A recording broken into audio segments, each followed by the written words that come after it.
Hey guys, it's Phil coming back at you with another video. Today, I'm back. I'm excited. I'm pumped up. Hopefully everyone's doing well, practicing self-care, not letting one thought, one situation, one person take them outside of what they know to be true. And I know exactly 26 people did just that. They doubled down. They believe in themselves. They did the next right thing. They didn't let one thought, one situation, one person, or anything take them outside of what they know to be true. They went in the exam, trust themselves, and they did exactly what they planned to do. They kicked the exam directly in the chest and gotten the job done, and they got a life sentence of living the life that they want to see for them, with and for their situation. And that's how many people went in the exam, kicked the exam directly in the chest, and got the job done. And the 26 people that passed are as follows: Eshelita M, Monica J, Jade S, Mira N, Danielle S, Blessed S, Blip C, Scott B, Karina M, Vanessa M, Shushanique B, Dawn M, Kim J, Christy V, Vicky, Ngozia N, Doris K, Rebecca C, Diana S, Justin B, Carly L, Jane F, Brianna L, Liana K, Jennifer P, and Deborah R. And I'm so excited, man, because like I said, so many people on that list were doubting themselves. They weren't even sure if they should be a social worker anymore. They'd messed around with a bunch of materials. They weren't believing in themselves. They were ready to reschedule. They were ready to run from the door. But the problem is, when you run from something, you never face it. And when you don't face it, you don't get what you actually want to see.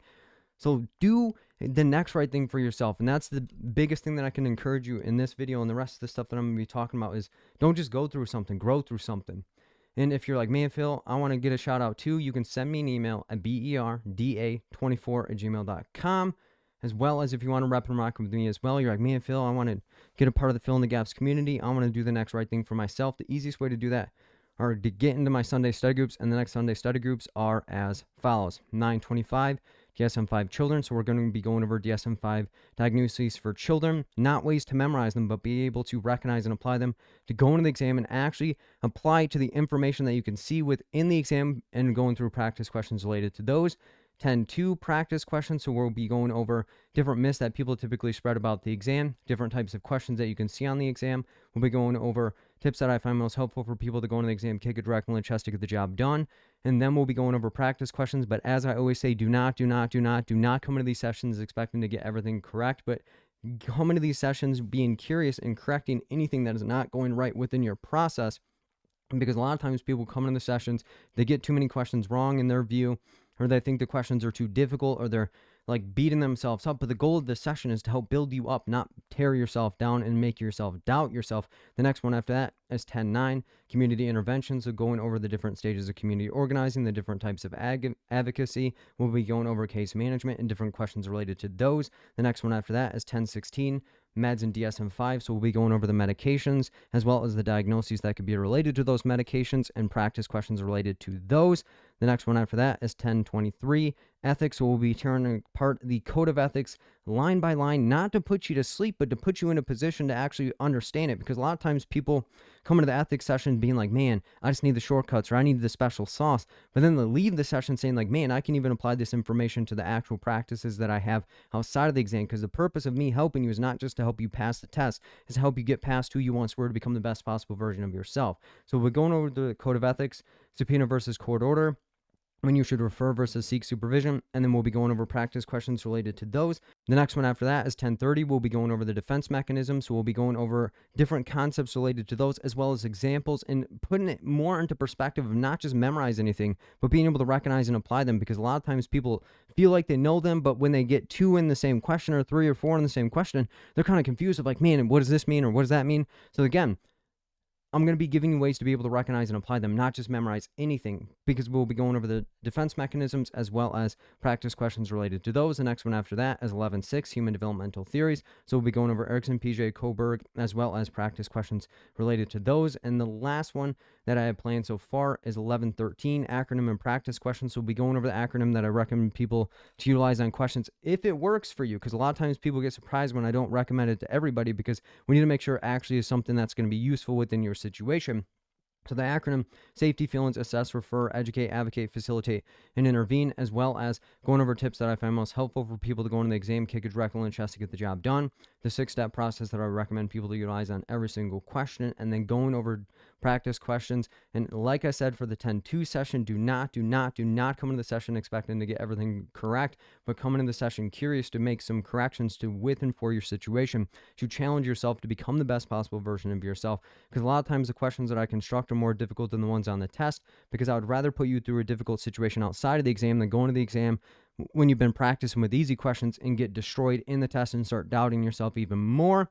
And the practice questions that we'll be going over in the 10-2 session are different than the practice questions that we'll go over in the 11-13 session. So don't be like, oh man, I want to attend both, but are they going to be the same? They're going to be different questions. And if you want any information related to the Sunday study groups, because they're Sundays from 7 p.m. until they kick us out, and I don't really have an end time because they tend to go longer than I expect. They typically are somewhere around 4 hours, sometimes 5, sometimes 6 hours, and there's a question and answer segment after each of those. So if you want any information related to those, send me an email at berda24@gmail.com or click the link down below in the description, which is the view more under the title. And if you're not able to attend the sessions live, it's 100% possible to register for the session. And what that will do is send you the recording as well as the materials to review at your own leisure, as well as, for those that do not know, I still offer individual tutoring sessions. So if you want to work directly with me, whether it's breaking down questions, whether it's going over concepts, or it's simply that you're feeling unmotivated going to the exam, it's 100% possible. You can send me an email at berda24@gmail.com or click the link down below in the description. And if your exam is 2 weeks or longer out, you're going to be able to get a session a lot easier. But if your exam is sooner than that, you can send me an email at berda24@gmail.com and I'll send you the tutoring waiting list. And if somebody cancels their session, I'll send you an email so that way you can still rep and rock with me. For those that do not know, and for those that do not know, I am bringing the one-day course back, and the next one-day course is going to be on October 29th, a couple days before Halloween. May not be the scariest thing that you see, but it's going to be close.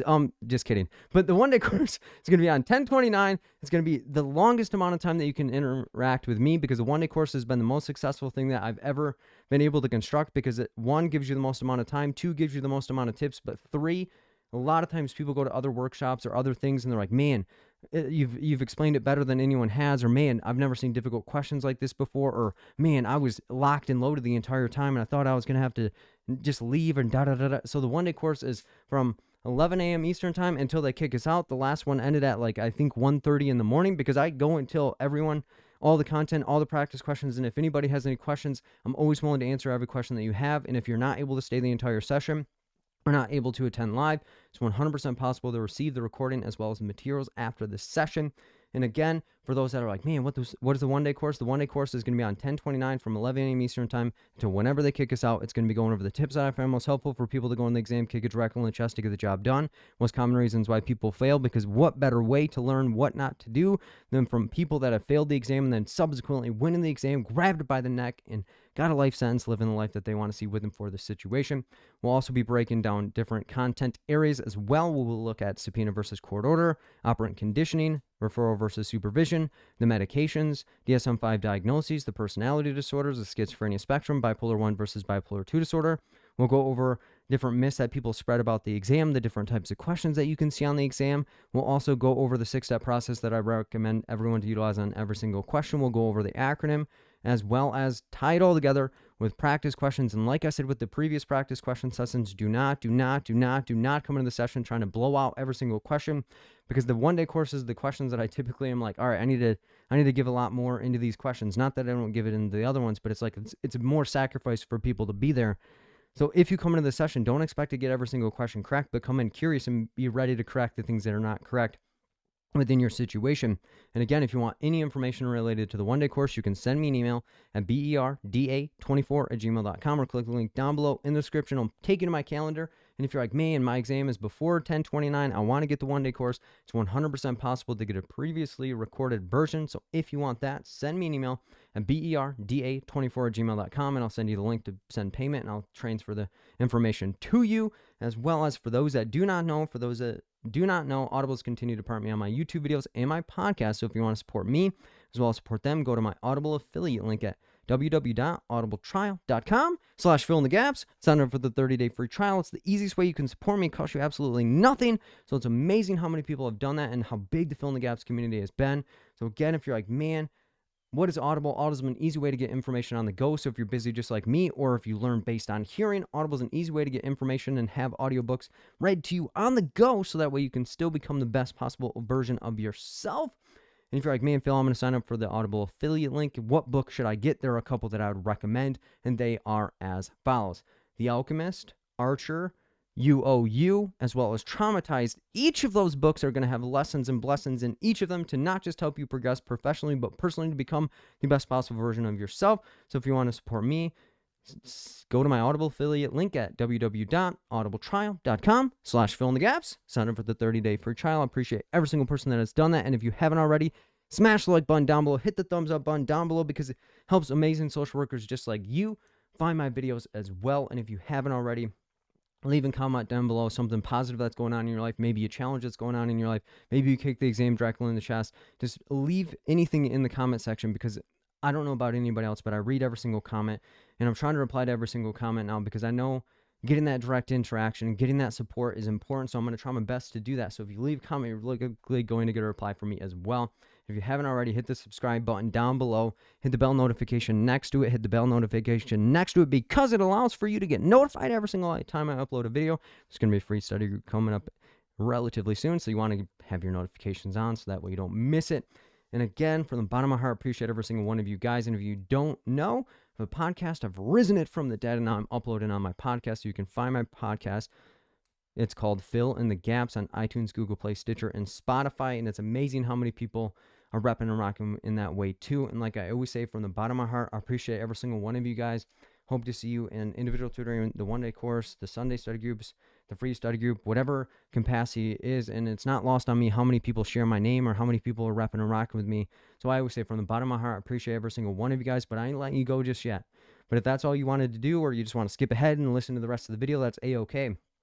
But for those that are like, man, I'm rocking with you heavy, man, I need some advice, or man, I'm feeling deflated. I'm not feeling like I can get to that next level. There are some thoughts that I've been going through, and I kind of like I trickled it into the first part of the video of like, man, don't just go through something, grow through something. And that's something I've been thinking about, because a lot of times when I'm working with people or I'm hearing things, and there's common themes that show up, and a lot of what I'm hearing right now is like, man, Phil, I'm ready to give up, or man, Phil, I'm looking for a reason to keep going, or man, I've been through all of these things and I'm not sure what it actually amounts to. But as people are communicating, and as people continually are saying things, I just start thinking in different ways. And that phrase came to me of like, man, people are going through a bunch. People are going through a ton. I'm going through a ton. You're going through a ton.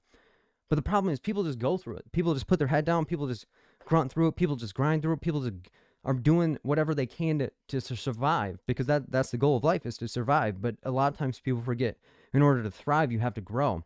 But that's the problem, is people just go through things. They don't grow through things. And what I mean by that is, when you're going through something, don't just find the negatives. Don't just find whatever you want the meaning to be, but actually examine it from that critical lens of like, man, what is going on? Like, what are some things that I've been doing, or what are some things I haven't been doing, or what are some things that have improved, or what are some things that I need in order to improve that I have not been doing?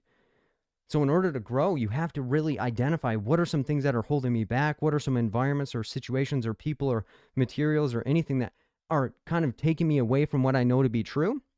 And that's what I mean is, don't go through something, grow through it, because when you grow, you'll start to know. And when you know more, you become more. Because when you start becoming a person that you did not know before, there's kind of a death process. And what I mean by that is, in order to get to this level that you want to get to, or maybe it's license, maybe it's in a relationship, maybe it's a particular position, in order to get to that point, you have to let go who you once were. But the problem is, who we once were is somebody that's trying to protect us from the things that we've been through prior to their existence. So a lot of times when people are operating of like, man, I'm not sure what to do, or man, I got like 12 programs, or man, I want to help this person, but I can't really help them get to that next level, so it's making me feel less than, or man, I'm not getting affirmation or confirmation from other people, or man, I ain't got full control over my environment, or man, all these other things are going on. It's like, man, those are things that you're communicating to your previous self about, and that is invalidating your previous self, because the mission of the previous self was to preserve yourself in order to become and serve yourself in the future. But if you've been living in a life that somebody else wants you to live, or you're living and listening to what other people tell you to do, or not doing what you think is best with and for your situation, you're just going through something. You're going through something and not trying to grow, because when you try to grow, you're going to try and put yourself into positions and spaces and places that are going to help fertilize your situation.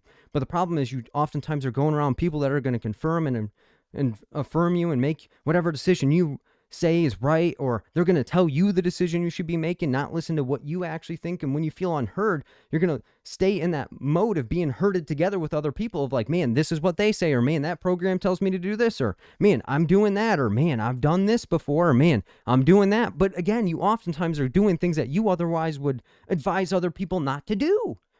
And what I mean by that is, as social workers, man, we'd be giving the fire advice, man. We'd be creating bonfires all over, being like, people are like, man, that's the greatest thing ever. Or, man, I can't believe you would say that. Or, whoa, my life is forever changed. But then when you clock out of that situation, you'd be doing things that you know you wouldn't tell your clients to do. You'd be doing things that you wouldn't tell your friends to do. You'd be doing things you wouldn't tell anybody to do. So that's where you got to take yourself out and say, man, my previous self is trying to protect myself, but I haven't upgraded my internal processing. So now my external is being influenced by whatever I think with and for my situation. And that's the problem, is a lot of times people aren't looking to grow. They're looking to stay in the same position, but they want to get to a space and place that they don't actually believe they should be in. So that's where they're going to kind of like self-sabotage and be like, yep, I'm not enough, I can't do it. Because I was talking to somebody the other day, they're like, man, Phil, I'm working like 3 jobs at this given moment, and I'm not really sure where I can fit time into studying. And it's like, man, I don't think it's that you don't have the dedication. I don't think it's that you don't have the energy to do this. I just don't think you have the time to put towards something that you want and that's important to you. And they're like, well, what do you mean? I could cut this and cut that and cut that. And it's like, where's studying going? You just move the time around, move the P from one situation to the next, and you're not really putting that critical lens of like, man, if I were to tell a client to do all these things, I'd be hypocritical. Or, man, I would tell a friend to do this, and I'm advocating for my friend, but in the background, in the darks, and all these different things, I'm tearing myself down and saying I'm terrible, and I shouldn't be able to get there. But the problem is, you're not trying to grow. You're trying to show other people what they want to see. But when you start showing people who you want them to be, then you're taken away from who you are. And what I mean by that is like, man, if somebody's telling you like, man, you should study in this way, or man, you should do this program, or man, this is what you should be doing, or man, you really think that you should be confident right now, or man, you really think that you should take that job, or man, that's kind of a risk. I personally wouldn't do that. So what you start doing is showing them who you think they want you to be. So you're like, okay, I'm risk adverse. I ain't never taken a risk. I need 100% certainty, or I ain't doing it. Or man, if I say this wrong thing around them, they're gonna be mad. So I gotta put my chameleon suit on, or man, I gotta put my mask on. But internally, what you're doing is robbing yourself from where you want to go. Because when you're trying to grow, you're gonna go to spaces and places that you have never been able to reach because you hadn't reached the levels and the heights to unlock that mode. Because it's oftentimes when people go through something where they start finding what they're actually capable of doing. It's not in the good times where you're able to see what you're doing. It's not in the good times where you're like, okay, I'm just going to be the best possible version of myself now. Because when it's the good times, people typically coast because it's easier to coast through something or just go through something. Because when it doesn't go how you want to go, you start pointing the finger at somebody else, or you start pointing the finger internally and being like, see, I wasn't good enough. But it's like, maybe you weren't ready at that moment. But what do you need to get ready? Because when you are not trying to ready yourself, when you get an opportunity, you're going to fumble it and say, I was not in that mode. But the problem is a lot of times people convince themselves they don't got what they need inside of them when they've had it all along, but they've been playing small. They've been hiding their strategies and techniques and who they are. So that way, when they get into the moment, they've told themselves they don't have what they need, and they hide what they have in order for somebody to tell you what you need. You don't need anything else. Some of you need less. Some of you need to be doing less. Some of you need to be thinking more about what is it going to look like for you in the future. Because I get emails all the time, man, Phil, my coworker passed the test, or man, this other person passed the test, or man, this other person did this. And it's like, okay, but who is they? Literally, who is they? And of course, they're licensed. That's all you see. But what did they do in the dark that you're not doing? What did they do in the dark that you didn't see? What are you hiding in the dark that you need to bring to the light that's going to bring you to a light and space and place that you are destined to be, but you've been running? That's the problem. Is you're like, that person did that, or this person's doing this, or man, I failed the test. It's like, but what went into that? What went into you doing that? And then again, I'm not frustrated with anybody, but I get ticked when somebody's like, man, but this person did. You don't know what they went through. They might have that dog that you've been hiding. They might have that energy inside them that you can't match. They might have been through something and they have a mission and purpose to do something. Because when you put a reason in it, when you put a reason behind why you're doing what you're doing, you're going to have a different mode. You're going to have a different energy. You're going to carry it out like you are destined to do this. But the problem is people get too comfortable. People run from where they come from. They don't run towards where they're supposed to go. So if you find yourself saying they, I don't care who they is anymore. You got to take ownership. You got to cut over whatever you need to out. or you need to build yourself up in what you need to be doing. And that's the difference between a lot of what people do and what they actually want to do. Is some people are willing to take a risk, but you think a risk is a bad thing. A risk could take you to that next level. You going to school could have been a risk. You going to the job that track could be a risk. You engaging in relationships could be a risk. Me getting in my car could be a risk. Me doing this video could be a risk. Somebody not doing something can be a risk. But don't let the risk take you away from a situation you want to sit in. So don't run towards what other people want you to do, because that doesn't mean anything to you. If this test doesn't mean a doggone thing to you, of course you're not going to wake up excited and pumped up to get there. Of course you're going to be sitting in the test being like, man, ASWB is against me. Of course you're going to listen to somebody that's telling you you're not enough. Of course you're going to listen to somebody that's willing to drag you down. But the problem is, it's more comfortable for people to fail and not acknowledge what they need than for them to say, you know what, I gave everything I got. I might have been missing something, and that's okay because I'm not perfect. I might have made a mistake, and I need to take what I can from what I missed out of that mistake, because when you separate mistake out, it says miss and take. So you need to find out what you missed and take that into the next level. But you got to find a reason to keep going. And that's the problem, is a lot of times when people are studying for this test, they are looking for a reason to keep going, not a reason to stop. Most people can list 12 reasons right now why they want to not take this test. And they're listing 12 reasons for why they are not where they want to be. But the problem is, if I looked at them and said, man, why do you want to pass this test? They can't even list more than 3 things of why they want to pass the test. Because a lot of times people don't view this as a privilege. People don't have a reason behind why they're doing the things that they're doing.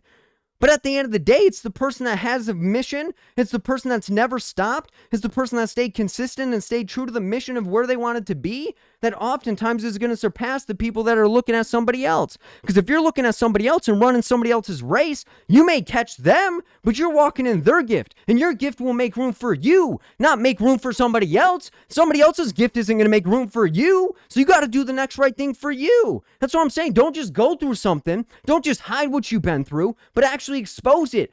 Grow through it, reflect on it, and say, man, what did I need as a previous version of myself? What are some unmet needs that I have that the previous version of myself would be like, what are you doing? We needed this preserved. But what are some things that you're doing in this moment that you're not looking out for the next version of yourself, or maybe the next person in your family, or the next thing? So that's what I'm saying, man. A lot of times people are just going through things and saying, man, why me? You need to look at yourself and say, man, not why me, but why is the situation different than I thought it would be? What are some objective things? What are some facts that I can pull out of that? And what are some reasons for me to keep going? What are the reasons for why I want this? What are the reasons for why I'm putting so much energy, time, and why am I putting so much focus? Like, what does this mean for me? Because when you tie your goal to something else, and it's going to benefit you or somebody else, you got to put that moment on there and say, man, me not doing what I want to do in this moment is taken away from the next generation, taken away from the next version of myself, or it's taken away from who I thought I would be. So walk in yourself, do whatever you want. But again, I know everybody's been through something. Everybody's going through trials and tribulations. Everybody has a reason to stop, but your mission should be a reason to keep going. Your reason should be, why am I stopping before I get to the moment that I need to get to in order to get to the lessons and blessings? Or what am I doing that I could be getting? Or what are the skills and talents and gifts that I can take from this moment that are going to propel me and the people that are around me to that next level? What am I going through that I've been hiding? Or what am I going through that I've been exposing myself, but only expose myself to get support from the people that I don't need to be seeking support from, because it's never going to come. What are you doing? Be intentional, be deliberate, but understand that if you don't have a reason, and if you're just going through the season and being like, yep, here we go again, you got to be ready. You got to be acting like this is your first moment. You got to act like this is your last moment, because everybody listen to this. You never know when you're going to die. You never know when your last moment is. So don't waste any moments, and wasting a moment is you not taking a lesson and blessing. You looking at a situation as a punishment. You looking at a situation as it's negative. You're looking at all the bad things, but you have never once looked at all the positives of saying, man, what are some things that I wasn't doing before? Or man, what are some things that I identified that I need to be doing after I pass the test or get that job or get that opportunity? What are some things that I need to continue doing and not just have it happen for a season? Because that's what oftentimes happens to people, is they binge things. They do things in spurts, but the problem is when you do things in spurts, it's gonna cause you never to maintain or get a skill and ability that you actually can transfer into the future. So have a mission, have a reason, have whatever you need to do to keep you going. Because if you're feeling unmotivated at this given moment, you got to ask yourself, why am I doing this? Why did I start doing this? Who do I want to impact? Who are the people that poured into me? And what did they say that got me fired up to get to that next level? Or what are some things that I've been telling myself that I know aren't actually helpful to myself, but it makes me feel better to beat up on myself because no one in my environment's beating up on me in the way that I can beat up on me, because the people that were beating up on me are no longer here to beat up on me. So I just feel like I need to get comfortable by putting myself into an uncomfortable situation that's causing pain, but I ain't getting no gain out of the situation. So that's where you got to put yourself in that moment and say, what do I need? And if I don't have what I need, who do I need to reach out to? What do I need to supplement what I got? Or do I have too much so I feel like I don't have anything because I've never put too much focus on it? Or man, I've been focusing on multiple things, but I got to bet on one thing. So that's what you got to do, because when you get grown or when you mature or when you identify what you need, you'll never accept anything less than what you know that you actually need. You will never accept a position where it's like, you know what? I'm just going to go through it right now. So don't go through it. Grow through it. Grow into the version that you want to be. Grow into a version that can fertilize the people around you. Grow into the version that can fertilize yourself and look out for yourself, because at the end of the day, because once you start growing, you're going to start knowing more things. And when you know more things, you become more. Because a lot of times people say, man, when you know better, you do better. But the problem in that analysis is you are assuming that people are motivated to keep going once they have something that they've always wanted to obtain. The worst thing that you can get yourself into is getting content into a situation. The problem with contentment and the problem with envy is, you know what? Contentment is going to lead you to appreciating the things you got. But the problem is, if you don't reflect on what you got, you're never going to feel content. But envy is you looking at other people and looking what they got, but you're not finding the lessons and blessings in what you got. Because you could got people looking at you, scouting you out and being like, ooh, that's a nice skill, or man, that's a nice ability, or man, that's a nice object. And you're like, man, it's just the norm. This is how it works. So don't let the power and privileges that you are operating in, or don't let the lens that you've always been through, take you out of the lessons and blessings that you can get. Because that's the thing. Don't just go through something, grow through it. Don't just hide what you've been through. Don't just exploit what you want to do, but you got to be saying, what do I need? What is the next right thing for me? What is going to keep me driving? What is the reason for why I'm doing this? Because if you don't connect the reason for why you're doing something, it will never mean anything to you. Because in order to find a reason, it must have some importance to you. You're not just looking at it and be like, yep, just doing this because it's what it is. You're looking at it and saying, I'm doing this because I'm preventing this. Or man, I'm doing this because I need this for myself. Or I'm doing this because this is what this means for me. So find a reason, find a meaning, find a situation that you need to reflect on, that you need to get through in order to grow into the version that you need to be. Because in order to get to a space and place that you want to be, so let's say you don't get the lessons and blessings, and then you get an opportunity that you don't feel you're good enough for, what's it going to look like? You're going to be a forever revolving door of like, yep, not good enough. I need affirmation or confirmation from people. So I need to get into this other space, or I need to get into this other space. And it's never a space that you actually want to be in, because there's no meaning behind why you're actually doing the things that you're doing. So don't let the hype, don't let the other people, don't let comparison, don't let you thinking that you're behind take you away from where you're at. Because when you feel like you're behind, you're going to look and say, yep, I need to look what's behind me versus what's in front of me. Because again, your gift will make room for you. But if you're comparing yourself to somebody else, you got to take into consideration what that person's been through. You got to consider what they've been doing. You only see what outwardly people are doing versus what's inwardly going on. You could be having somebody that's hyped up, they're motivated, they're pumped up. But at the end of the day, they could be depressed. They could be going through something. They could be getting abused. They could be doing all these things. So don't just take your view of things and say it's the only view. You got to be critical. You got to be curious and identify. If you don't know something, don't assume it. It's going to make a butt out of you and me. But at the end of the day, don't assume. Don't jump to conclusions. Don't add. Don't take away. But what you can do is reflect and say, what do I need in my situation? What are some things that are going to help me grow versus me just showing people what they want to see? So that's my push for you guys. Don't just accept what is. Reflect on how you got here. Reflect on what you need in order to take you to that next level. Reflect on what is the situation looking like. Look at the facts. Don't look at the feelings. Because again, if you look at your feelings, you're going to start feeling in ways that you may not actually have something truthful, but a fact is concrete. But when you have facts, you can start acting and informing yourself in ways that you otherwise would not be able to do it. So again, find a reason. Find a reason to keep going. Don't find a reason to give up. Don't find a reason to say you're not good enough. Find a reason for why you have done all that is needed to be good enough with and for this situation, because you're in the right space at the right time, because nothing happens by mistake. As long as you stay in line and can stay true to who you are, you'll always find out whether you're progressing or not, because you only should be racing against yourself, not racing against somebody else. Because again, you can't race against somebody else because you don't live, you don't breathe, you don't think, you don't operate in the same way that somebody else does. So don't ever say they, because they ain't going to inform you. They ain't willing to show you everything they got, because at the end of the day, if you aren't willing to show yourself everything you got, how is somebody else going to be open to showing you what they got? So hopefully that was helpful. Like I said, from the bottom of my heart, I appreciate every single one of you guys. And again, I hope to see you in individual tutoring, Sunday study groups, one-day course, free study group, whatever that looks like. And I appreciate everybody that's willing to share my name. But again, don't just go through something, grow through it. Because when you grow, you start to know. And when you start to know, you become situations, you become a person, you become an idea, you become whatever that is that you want to be. Because when you know more, you become more. And when you become more, you acknowledge where you've come from, and you'll continue to be where you're at, but continue to come from a lens that you'd never had before. So from the bottom of my heart, appreciate every single one of you guys. Don't go through it, grow through it. Take care, be safe. I love every single one of you guys. Take care, be safe. I'll see you guys in the next video. The rest of this video is people that have went in the exam, kicked it directly in the chest, and gotten the job done. And there's one person that's struggling to pass the exam, but they are getting tips and situations how to make their situation more manageable. Hope you enjoy the rest of the video. I'll see you guys in the next one. Take care, be safe, and peace out, guys. I took the LMSW test in Missouri. It was my 4th try, and I passed. Hey, Phil. How's it going? How's it going? Good. How are you? I'm doing well. So yeah, tell them a little bit about your process and what it was like.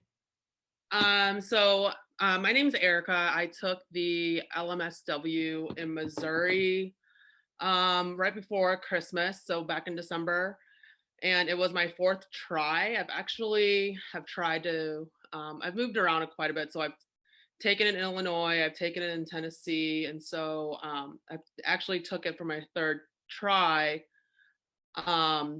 in June. And that was after I had taken kind of like a 5-year break from taking the test. So when I took it in June, I actually missed it by, I ended up missing it by 2 points. And before that, I was just kind of studying study guides that I've had. I took Dr. D's like weekend course. I did that and just did a lot of reading. And I think it wasn't actually until I found Phil from one of my coworkers that I realized that like reading and writing wasn't my best way of obtaining information, absorbing information. I think it wasn't really until I got into this group that I realized that other methods that worked from other people for me, I mean, that worked for them weren't working for me. So yeah, and that's kind of how I stumbled upon Phil. So yeah, what was it about the groups and honing in your learning style that made it easier for you to walk in and kill it? I think just I would so every time I'd taken the test before I was failing by like 1 point, 2 points, 5 points. And then coming to your videos and your sessions, just hearing like that that those numbers aren't really that high, right? Like it's you have the information, you know the information. It's merely just you know, honestly the acronym thing really helped. You ended up helping me understand that more rather than just sitting being told this is the acronym and apply it. You actually go on and apply it, and you find um, kind of that process was a lot easier for me to understand. So I would say like the videos really helped, and just your word. I wrote down like your play on words are very helpful to remember things. Like I think recalling for me is really hard, as where it's really easy for some people. So I think that your play on words were really helpful. So if somebody came to you and was like, yo, I'm studying by writing or I'm reading, I'm not really retaining it or even feeling confident about my ability to execute, what would you say to them to help them make the shift to what would work for them? I think I heard it from you a little later. It was like a week or two out. And I think maybe that's what I'll incorporate at my next go around for the clinical would be like to record yourself saying the information and the study materials and then playing it back. I think just hearing you and like seeing it, I think you call it like tactile learning. I think that would be really helpful. I would say that's probably what I'm going to do differently next time, just because I feel like, from my understanding, the exams aren't that different. So I'm kind of feel like you've already prepared me to take the clinical already. So I mean, I passed like, I ended up getting 108, and that's like the highest I've ever obviously ever had. So I was like, I just feel ready to go take the clinical like tomorrow. Like I feel like, I think just the, even that your confidence has really helped me as well. And kind of walk us through what it was like to fail and then get excited to take it again. Because I know there's a lot of times where people fail, they beat up on themselves, they tear themselves down and say, should I even continue? So walk us through that process a little bit. Yeah, so I took my first try back in like 2013, right out of my master's program in Chicago. I missed it by a point. I pretty much was like, this is it. I'm just gonna like just keep working. Ended up moving to a new state. You had another try there, and then I took kind of like a 4-year hiatus of trying.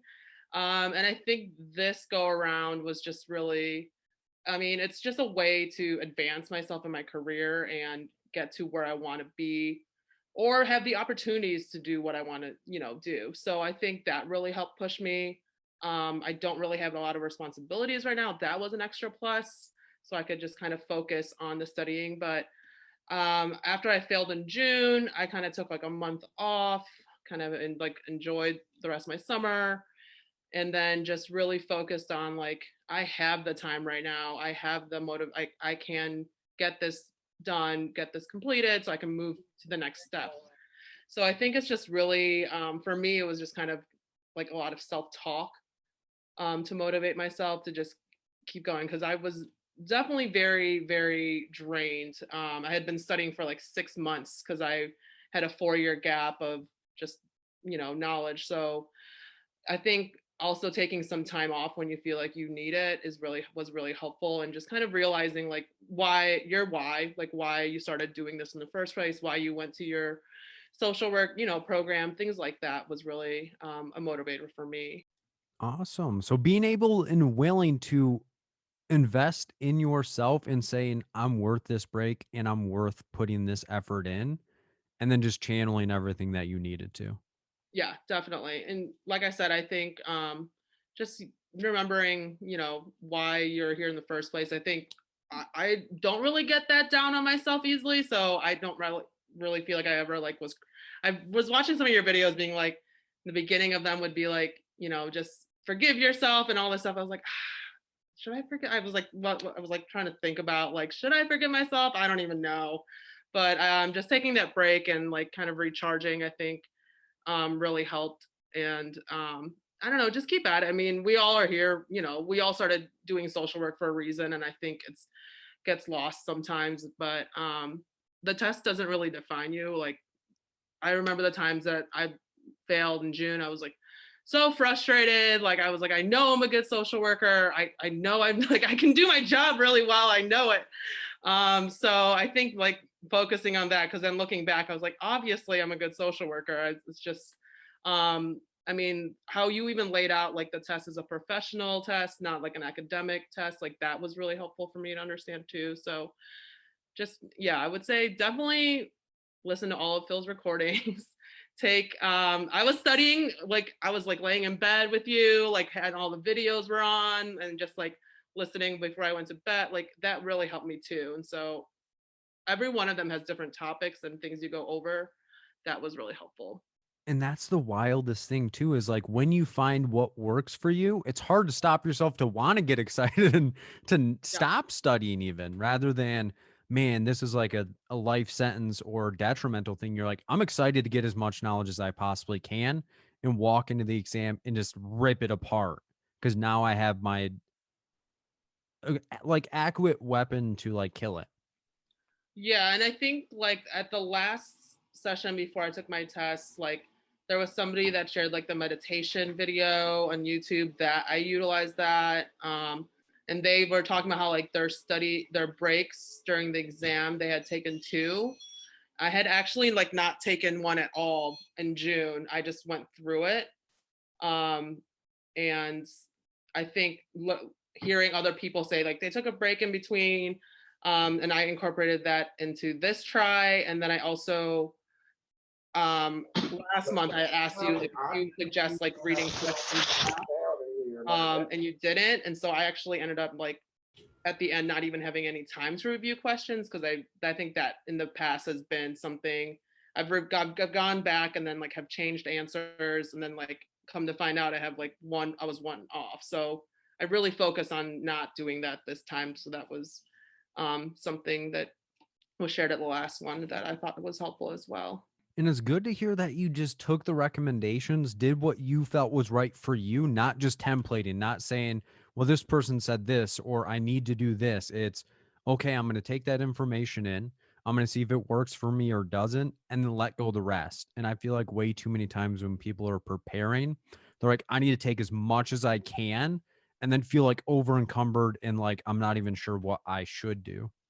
Yeah, I'd say definitely like pick and choose and practice what works for you. I think you also say that a lot of times. And I think it really speaks true to like, as individuals, just like humans, like, you're not going to take everything and roll with it if it doesn't work for you. But yeah, I think like that. I mean, I was reading questions like 4 times and I was like, I think I have a little more time to like spend on this question, knowing I wasn't going to go back to it later. I wanted to like get it done at that moment. So, yeah, I think it's definitely, and a lot of like trusting in yourself. I think that's it too.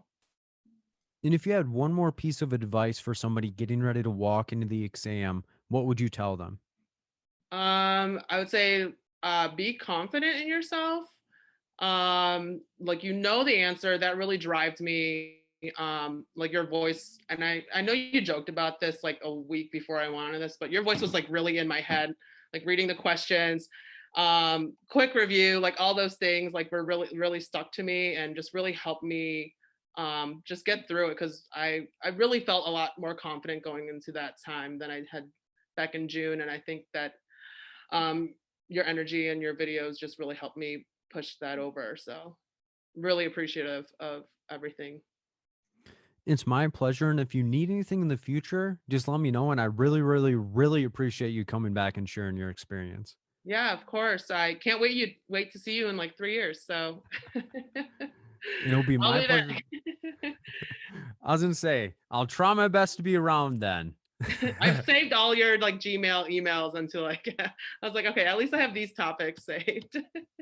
Well, awesome. Take care of yourself and be safe. Thank you. Hello, this is Sandy. Happy to share my experience. Hello, Phil. How are you? I'm It's doing done. well. Welcome back. Welcome back. Yes. How's it going? Oh my Yeah, tell God, me a it's little been bit so about long. yourself. Good, So good, introduce thanks. yourself. Oh my God. Well, guys, warrior community, I'm living proof that this can be done. I've been out of school 18 years. uh, and I think I've always been testing wrong. Like I tried at 3 different times after I graduated, every 3 years, like doing the packet prep, just a packet prep. Then I was just doing upper. Then I was writing down terminology, and I gave up for some few years. I gave up for some time. I was like, do I want to do this? Yes, no. The school that I worked, I'm a school social worker, converted to a STEM academy. So my program got transferred to the high school. And there's 2 LCSWs there. And I was like, oh my God, I never got this done. Why I didn't get this done? I need a system. I need like, I gotta do this. So like about, I wanna say, I met Phil November, December, of last year. But before that, I had other goals in mind and I did them. I did another master's. I need a couple of certificate programs. By the way, I want to give a shout out to any parent that has a special needs kid, because I'm a parent of a special needs kid. So my heart goes out to you. But anyway, so I met Phil November, December of last year. And I was supposed to test in March of last year, but because of COVID, I tested in June.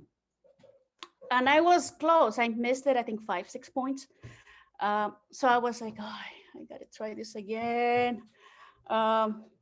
So then I tested September 3rd and I missed it by 1.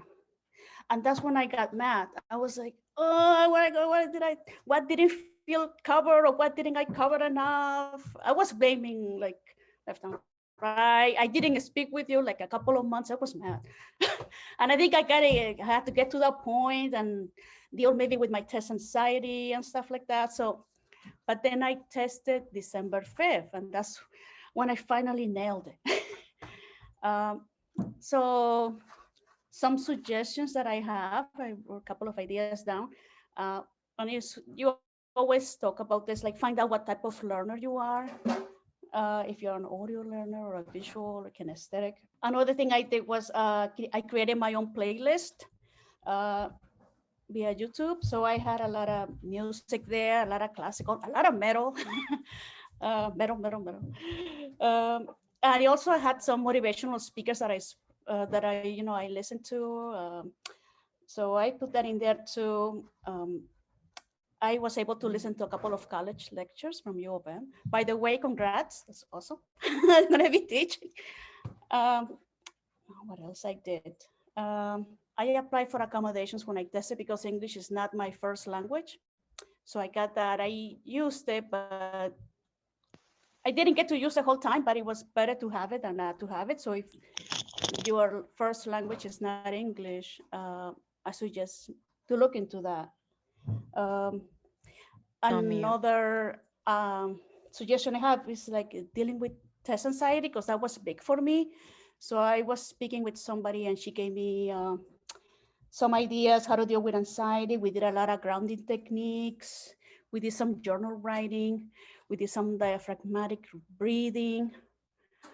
So I feel like in a sense that like kind of empowered me because I was like in charge of my difficult areas. So, and I also like I used a calendar, and after studying, treat yourself, go for a walk or watch a funny movie, or I read a couple of books, one of them The Alchemist, by the way.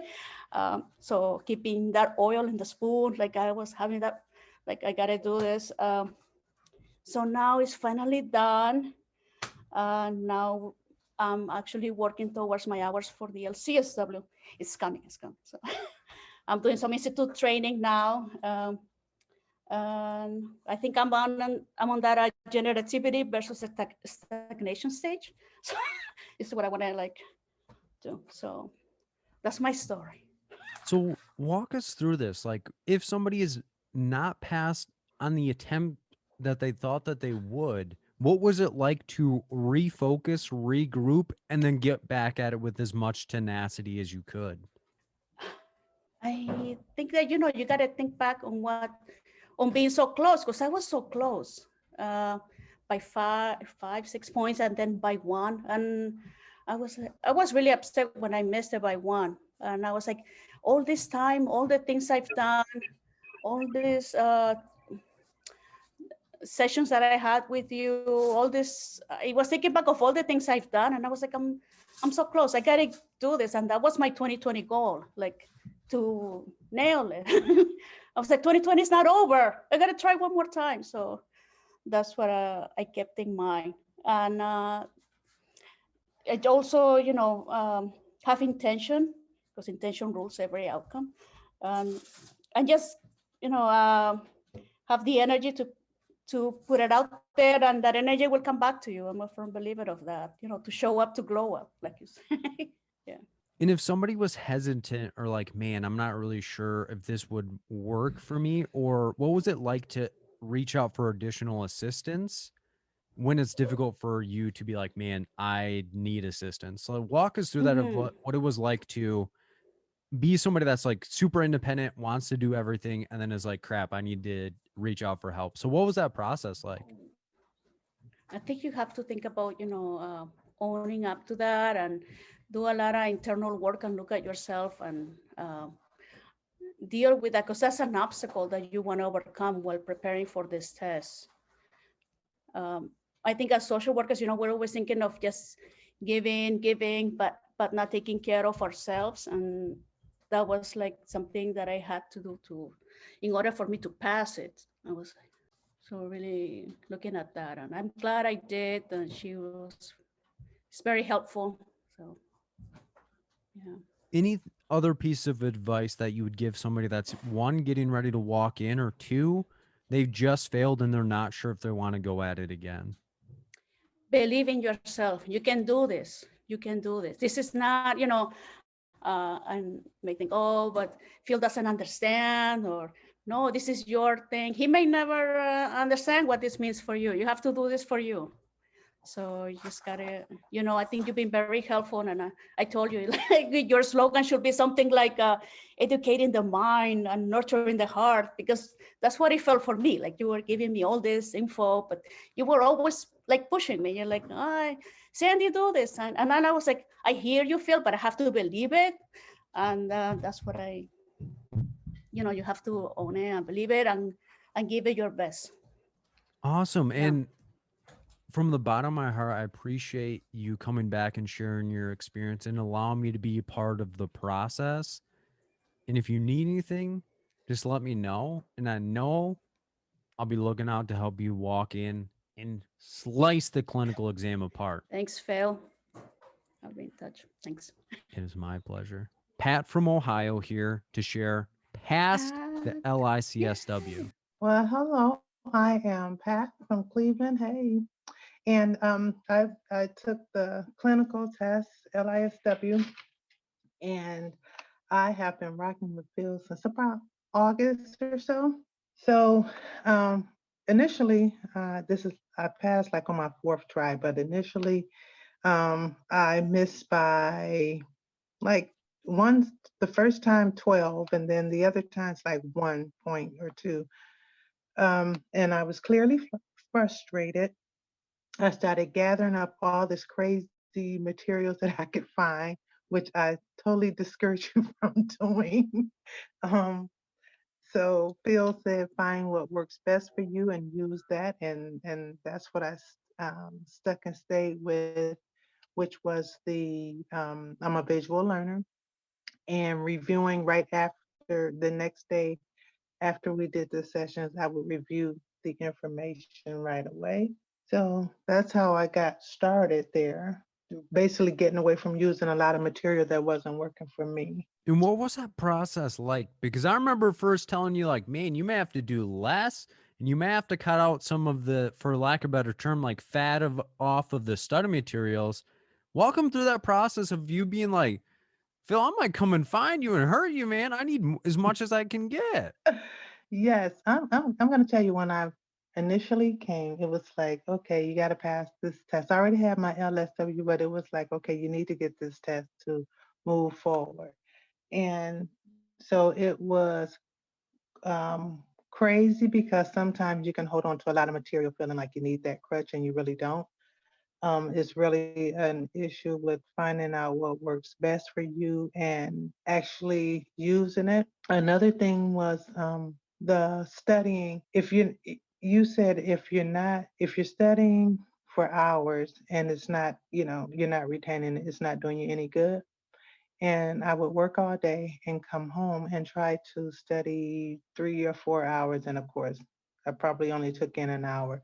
So I changed those things and just started studying like an hour, hour and a half. When I started feeling tired, I just stopped. When I felt like I wasn't retaining, I just stopped. And then some things, for me, I love to read. I'm an avid reader, but some things I needed to just see it. And so I went on and I just listened to you talk about, just listen to the video about like human behavior and things like that. And so that audio just helped enforce what I needed to learn. And that helped a lot. I found like doing a lot of practice questions and reading the rationale. Doesn't matter if you get them right or wrong, but if you are doing the practice questions and actually reading the rationale, that helps a lot. And what else did I do? Yeah, so every week after we finished, that next day, I would actually review it while it was fresh. So then on the day of I went to the exam site the day before, just to make sure I knew where it was at. The day of the exam, the night before, I got plenty of rest. And I think I went over a few things that I wasn't quite sure of, like maybe the morning, that morning. And then that evening, I just let it go. Went in the next day for the test. I didn't take my test until 2:45, but I did not go back over studying a whole bunch of stuff. I listened to field motivation, like pumping me up, like, I'm going in there, kick the door down. So when I got to the site, I was a little early. And there are some things you'll have to do, like wear the mask and put all your things up. If you bring your cell phone in, sometimes they ask you to take it back outside and things like that. So those are some of the things I did. Went in, had to be confident and relax, and it came down to believing in yourself and just relax. And I actually did exactly what you said, like go in, don't second guess yourself. Because remember, when we were doing the tutoring, I was second guessing myself. So let's see. I just went with the first thing. I didn't change anything unless I kind of knew for sure it was right. So no second guessing. Trust yourself.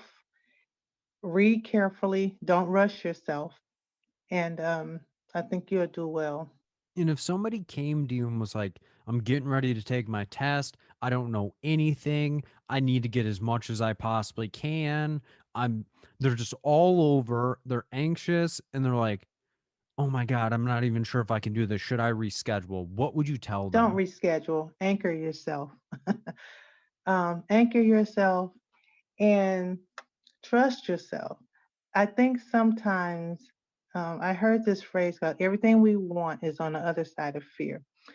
And sometimes we're just fearing this test. We're making it bigger than it is. It is an exam to be respected for certain. But you have to trust yourself. Slow down. Sometimes, we listening to other people and they're telling us that, oh, I need these 5,000 materials and I'm so scared. And then we're operating out of somebody else's fear. So no, don't let people drop their stuff in your lap.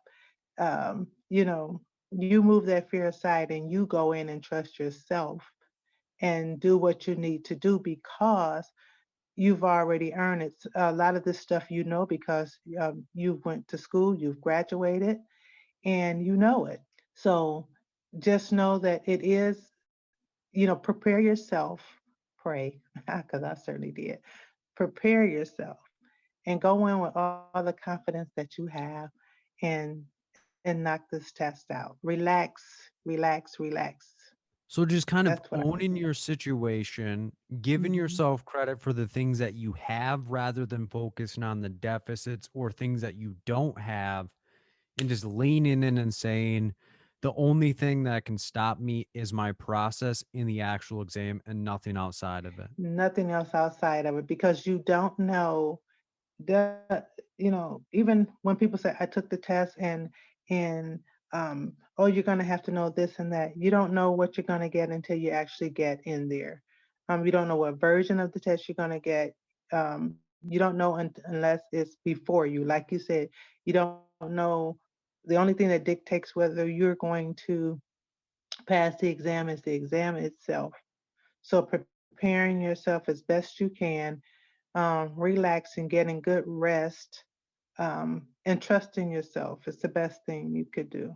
I would reiterate if there's something that you're really struggling with and you're finding it hard to retain it, if you're reading it, that you either go on YouTube or something and just look at some of the stuff on, look at it in a visual way. Like for some reason, and I don't know why, I kept like forgetting stuff with Piaget. And then once I looked at it on a video and I was like, oh, okay. And so things like that. So just those small things. And I think you guys will do well. You got this. And from the bottom of my heart, I appreciate you coming back, sharing experience, giving motivation, and just giving as much as you can. And you don't know how many people you're about to help with everything that you just said. Oh, no problem. No problem. I appreciate you. And I can say that as I minister to you guys, I have ministered to myself. So I appreciate you, Phil, and you guys, good luck. And if you need anything in the future, just let me know. Okay, thank you. Bye-bye. Yep. Take care. Hi, Phil. I'm taking the test in a week and a half for the 5th time. My struggle is comprehending what they are asking. My anxiety starts from the minute I start driving to the test center. Help. Hi, Phil. How's it going? How's it going? It's moving along. It's been tough. I've been through a lot, but I'm grateful that I found your videos.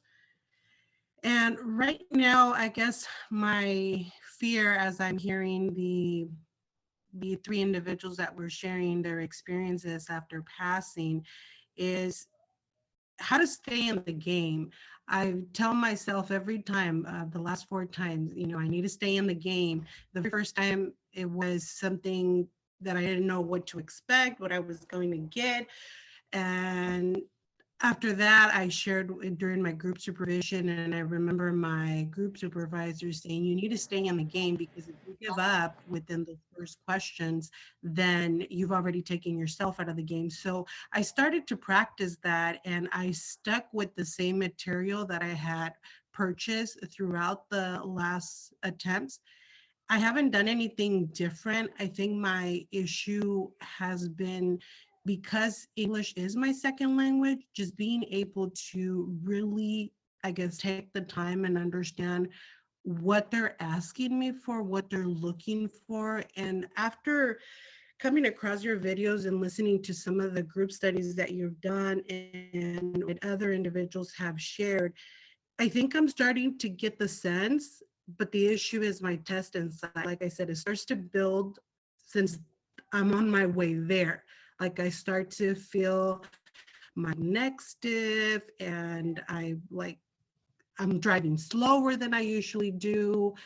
I get there and I know what is going to happen once I walk into the testing site. However, it's just sitting there and getting that first question when I feel I shut down. And what I've tried to do after coming across your videos is spending at least 2 hours. I'm currently off of work. I'm not on bonding time. And I'm trying to use this time before I go back to work, because I know when I do that, I'm going to have more on my plate. I have 3 little ones, and of course, they take a lot of time for me. But I also want to do that self-care that you've been talking about in several of your videos, which I agree with. The problem is being able to really take that time to do that self-care and being able to keep myself in the game. So I test on the 19th, and I don't know, my anxiety is already starting to build up as I'm studying, and I want to know exactly, like, okay, what do I need to do this time around? I go in there and I sit with my mask on for the 4 hours and really understand. I know I need to take it slow. You've mentioned it a lot, but it's like, how do I go about this anxiety? Like really understanding what they're asking instead of adding more to the scenario. I've heard a lot about it, just stick to the recipe, what they're giving you. Don't add anything else. Don't ask more questions. Don't look for things that are not there. Just read the question and work with what you have. So a lot of what you've told me are not what you think, but what everyone else thinks that you should do. True. You just said people told me to stay in the game. People are telling me not to add things. People are telling me to do this. People are telling me to do that. But what do you actually think about your own process? I don't know, to be honest. I think I tried doing what has worked for me, which is studying for a shorter period of time. And I've tried it using flashcards, but there's just something about going in that test site that just takes over me. So I think there's 2 different battles here. So hear me out here. So battle 1 is how do you prepare? Because a lot of what people are saying, and this is just going to be utilizing your own lingo, is stay in the game. But if you've watched someone play a game, let's say football or basketball or even a board game, who typically wins the game? You're asking me? Yeah. Oh, Who sorry. typically wins? Who typically wins a game? The player who puts in it their all. Well, even then, even if you have the most amount of energy and most amount of hype and all these strategies and techniques, it's the person that has a plan that wins the game. Okay. So you could walk into the exam and say, I got everything I need. And then if you don't actually have a plan, you just have a ton of strategies and techniques around you, and you're not sure which one you need to do. So then when you walk into the exam, you're like, oh crap, I didn't prepare for this.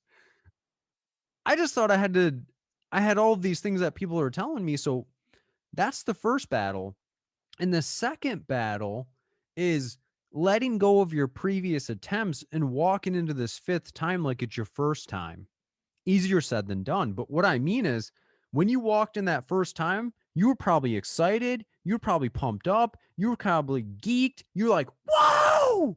Now it's like, oh my God, let me out of this room. I need to get out. So the first battle is knowing that you don't have to study an X amount of time. I often tell people to ask themselves 2 questions, typically 3, but in your situation, it's going to be 2. And let me explain why. It's not because I just randomly want to pick you out and say you don't get the third one. So the first question that I'm omitting from your situation is, what is the length of time that you are comfortable with studying? We're not going to talk about that because your exam is already here. So it's already a predestined thing. So the 2 questions you have to ask yourself from here: 1, how much time do I have to study up until my exam? And 2, which is the question that you're kind of struggling with now, what is the length of time I can study based on my life and still retain the information? And oftentimes people aren't asking that question to themselves. They're trying to force them into a situation that doesn't mesh themselves. And if you put pressure on something that is already at its max capacity, it's going to snap. Okay. Does that make sense? It does. To be honest, I've had different struggles, and this is not the first time that they've asked me this. Like I said, life just takes its course, and I have little ones. I do have some family support, but I've had other personal issues that I kind of also take a toll. And as I've heard before, we're always thinking about other people and we forget about ourselves. And I think that's an ongoing struggle that I have to kind of work with in myself. And it's a work in progress. But I still come back to the same thing. Like, yes, I know I need to do self-care and I need to do this. It's just really doing it. I think that's my main issue, that's my own battle that I have to face and overcome. And I don't think you're alone in that. And what I mean by that is, as social workers, we are the total opposite of what we say. And what I mean by that is, we are the first person to hype somebody up, gas them up, boost them up, give them as much resources as we can, make sure they're okay, do everything that everyone else needs. But when it comes to us, we're like, I'm good. I don't need to ask for help. I don't need resources. I don't need assistance. I'm going to do it all on my own. And that is going to be where you have to push yourself and say, I need to start treating myself like somebody I care about. And I'm going to stop neglecting myself, because if I continue to neglect myself, I'm going to have to always have an uphill battle of, am I enough? Should I be doing this? And if you go to do something for yourself, you're going to have this underlying guilt of saying, was I worth that? Or should I have done that? I should have given that to somebody else. I need to do this. So that's where I always tell people, do not view your situation as you. View your situation and treat yourself not like someone you care about somebody that you want them to care about. And what I mean by that is, a lot of times we're like, well, we need to treat ourselves how we want to be treated. But if we have a negative thought pattern about how we should be treated, we need to start treating ourselves how we would want somebody else to treat somebody we care about. Does that make sense? Yes, it does. And it's hard. Trust me. I'm not just pointing a finger and going, how dare you? Because I'm the same way. I will give as much energy and as much things and as much stuff out as I possibly can. But when it comes for assistance for myself, it's like, I'll hold it in a little bit longer. It hasn't percolated to max capacity yet. And then after I make that uncomfortable leap and reach out, it's not as big as I think. It's like people are wanting to help. People are wanting to get that assistance back to you. Not like it's a game, like, all right, you owe me. It's, hey, I'm struggling. I need help right now. Or, hey, I need coverage. Or, wow, I'm going to do this for myself. And people are like, why wouldn't you do that for yourself? You do so much for everyone else. Yeah, you're right. Everything that you're saying is spot on. Every single word that you said is, it's true. It's true, and I will work on it. And as it comes to the exam, I think you have to give yourself way more credit. And what I mean by that, and this is kind of tangential, but I'll get back into it, so don't worry. If somebody tried to do something that was important to them and they failed multiple times, most people are going to give up on the first try. Most times, if you try a new skill or a new talent and you fail, you're likely never going to try that again. But you have done it and was like, I'm going to fail, but I'm going to come back. I'm going to fail and I'm going to come back. I'm going to fail and I'm going to come back. And now you're willing to do this for the fifth try. I can't say, or I have not interacted with many people that are walking in for this.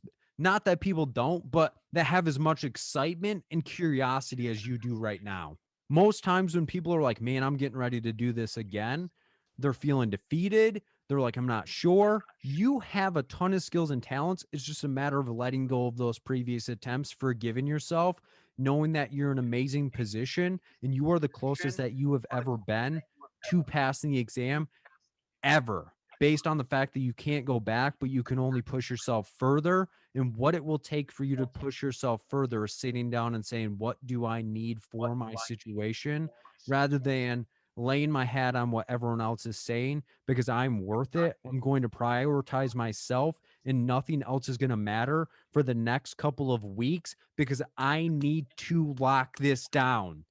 I'm tired of this exam getting me down, preventing me from where I needed to go, and giving back to the people that I want to give back to. But I have to be selfish for this X amount of time because I need to execute. I need to mold myself. I need to build myself up, and I am going to kill this thing. I'm tired of it killing my self-esteem and my ability to be able to execute, because this is the only thing that matters to me right now. Not to say your kids don't matter to you, so don't get that twisted, but you need to be willing to invest all that extra energy that doesn't involve your kids on this exam. True. And if someone else tries guilting you or telling you like, man, you are being, cut them out. They need to be cut off because you are way too valuable for people to bring you down, drag you down, make you feel like you don't deserve anything because you are an amazing person and give back way too much. You have to be willing to cut them out. Cut them out, cut them out, cut them out, because they don't deserve to be there if they're going to drag you down and tear you down and say you aren't worth it. Anybody that ever tells you that needs to be cut out. Just blow them out, and you're going to be like, well, that's a tough thing. Of course it is, but it doesn't have to be immediate. But knowing yourself, there has to be a contingency plan, because if people are taking more out of your situation than giving back, you are not going to be able to survive for long term.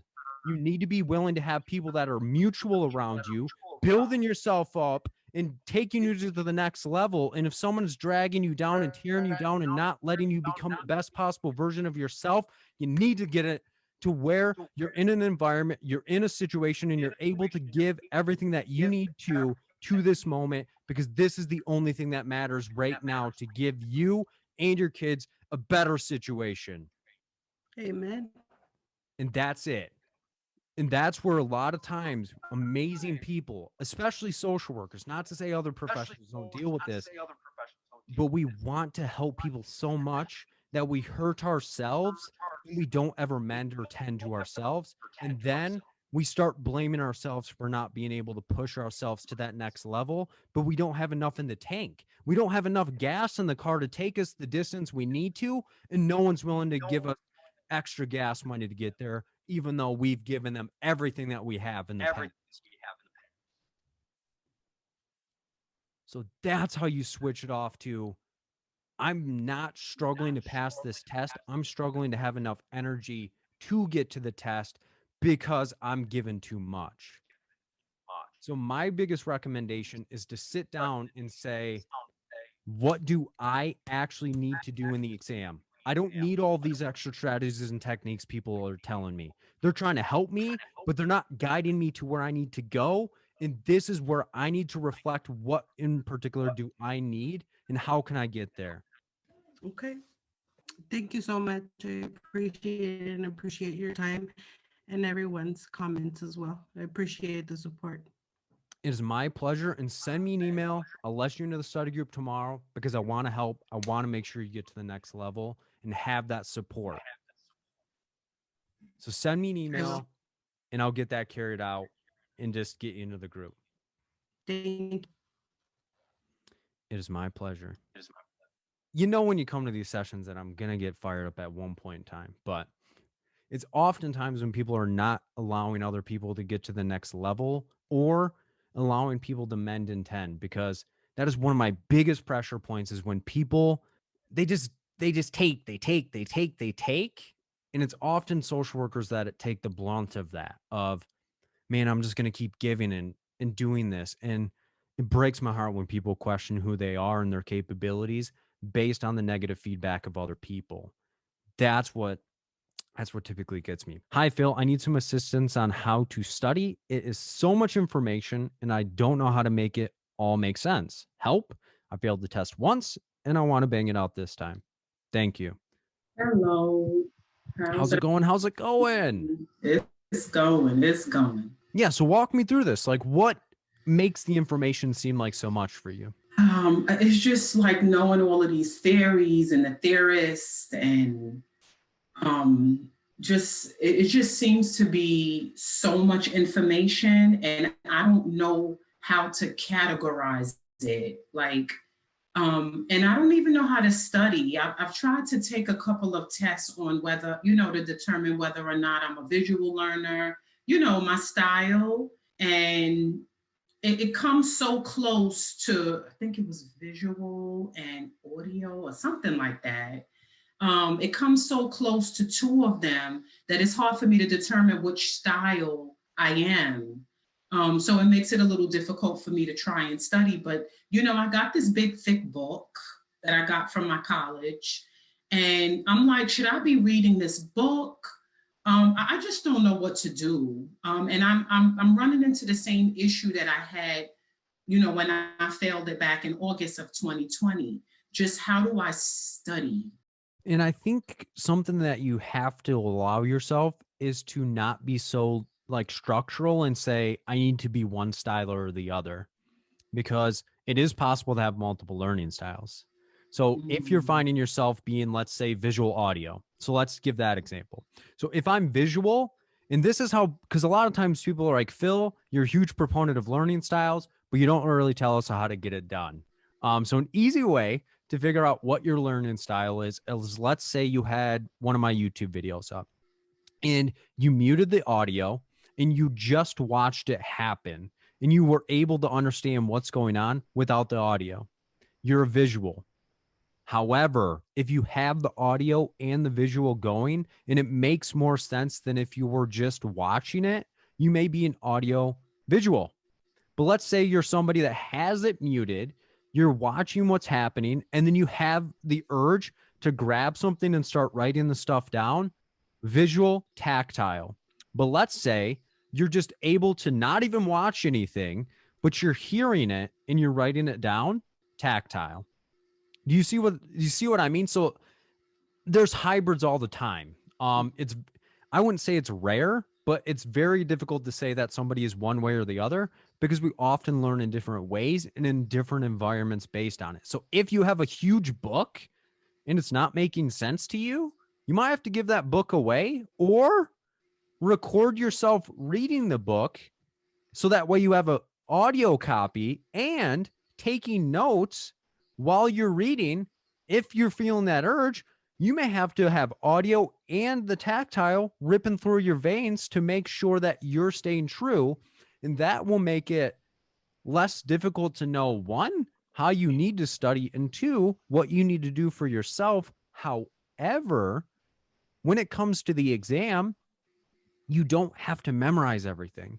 And that's where I think a lot of times people get hung up is they're like, I don't know everything. And it's like, you don't have to know everything because the exam is going to bring everything that you need to pass to you. Why? Because they bring the questions and it's not a fill in the blank exam. It's multiple choice. And that's where a lot of times people gets hung up during the exam is they're like, I studied one way, I expected the information to be there, and it's not. And I start spinning my wheels. So finding a process of breaking down the questions, not to find and implement the information you feel is necessary, but making sure you have the key details in the question and comparing your answer back to the question is going to be more profound than coming in with a backpack full of answers, not seeing any of them, and then just letting it go and saying, I'm going to fail anyway. Okay. Okay. Yeah. Because for me, I'm thinking I need, because the way that the questions were worded to me is what was throwing me off. I don't know if it's because I'm not there yet clinically, but the way that they worded the questions, it seemed like I needed to know more than I did. So I'm like, so for the second go round, maybe I need to, because I didn't read the whole book the first go round. So I'm like, maybe I need to reread the book again, like, reread it from cover to cover, just not knowing how to go about it. And I think there's not one way or the other to do it. It's, okay. Do I have the information? Okay, I have the information, but am I able to answer questions based on information, or am I lacking that connection piece? Because that's where a lot of times people get hung up is they're like, well, this exam said this should be the answer in these circumstances. And then you walk into the exam expecting to see that same thing, and then you get killed. Right. Or you walk in with only breaking down questions and you have no content in your mind at all. And then you see content and you're like, oh, smokes. And of course, there are people that are listening to this that are like, Phil, I passed the exam and only did questions, or I passed the exam and only did content. And that is the thing, is there's outliers either way, but you have to figure out what in particular you need for yourself rather than what worked for this person, what worked for that person. And of course it could be helpful, but at the end of the day, after you have all the materials or things people are telling you that you need to do, being able to sit yourself down and say, what makes sense to me, what doesn't, and I'm going to set aside the stuff that doesn't make sense to me, and I need to double down on what works specifically for me because I'm uniquely talented and gifted in my own way. Okay. Will do. Thank you. It is my pleasure. And if you need anything, go ahead. I was saying that I haven't yet the second test, but it's, I'm in the process of completing the paperwork and stuff. So I'm just going to pace myself. And there's no one way to skin a cat. Like some people are going to tell you double down, do it immediately. Other people are going to say, wait, you need more experience. And they're specifically only talking out of their experience of what they feel is right. And you need to sit yourself down and say, what would I feel most comfortable with? Because if you're put into an uncomfortable situation that you don't want to be in, your motivation and willingness to do that goes down. Okay, thank you. It is my pleasure. And if you need anything, just let me know. Okay.